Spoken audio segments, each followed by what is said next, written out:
Good day, everybody. Welcome to the Bible in a Year 2021. We are on day 329, and we are doing Galatians 4 to 6. We did the first 3 chapters yesterday. We are doing the second 3 today.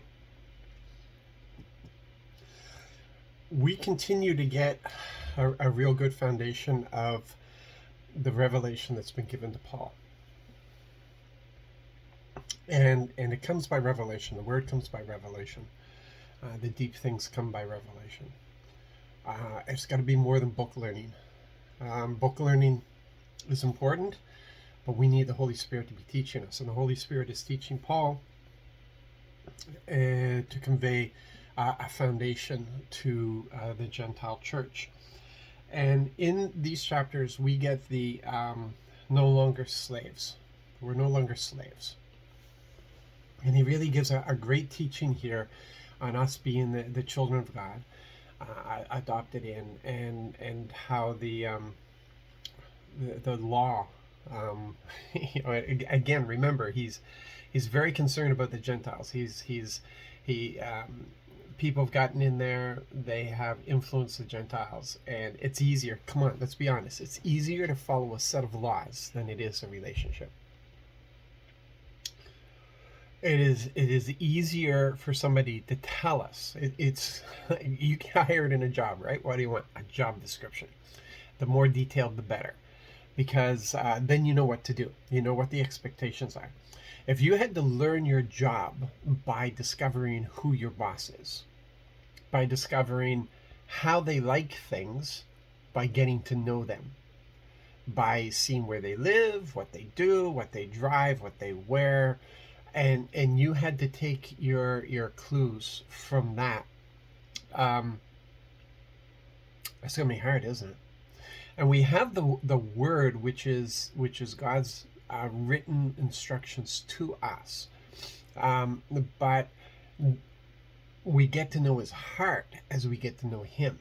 We can read the words and we can see, but we need to see that in application. We need to see that put into practice, and we see that as it applies to our lives. We know how he wants to treat how he wants us to treat others by the way he treats us, by what he does with us. It's so important. And so it's like Moses. Like Moses said to him, show me your ways that I may know you. Show me. Don't tell me. Show me your ways that I may know you. How do you know a person? You hang out with a person. How do you know Father? By hanging out with Father. How do you know the King? By hanging out with the King, spending time with him, talking with him, asking questions, receiving answers. If you don't believe that that's possible in the relationship, then you have some growing to do. This is a fact.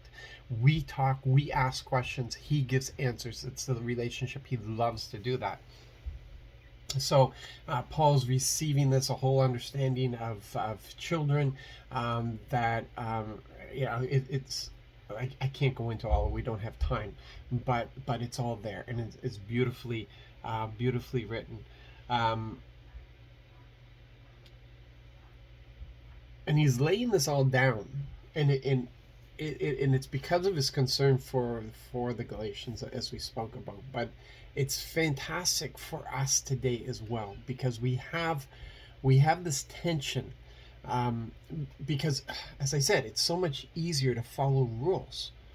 So people can take the instructions of what a Christian life should look like, which is only supposed to let us know whether we're on the right track or not, heading in the right direction, of surrendering, allowing the Holy Spirit, the decisions that we're making. Are we heading in the right direction, or are we off the path? That's why the descriptions are given. They're not given as another set of rules, another law, because we have to live this by Christ. It's by him. He strengthens us. He encourages us. He teaches us. It's by him.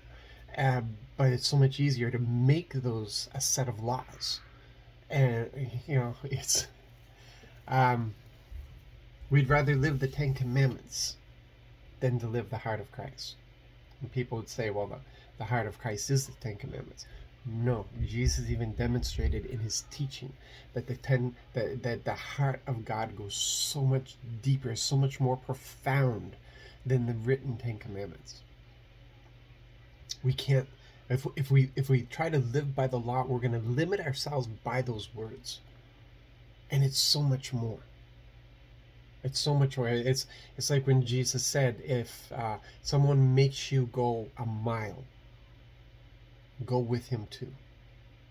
That had to do with soldiers who had the right to demand of civilians that they carry their equipment for one mile.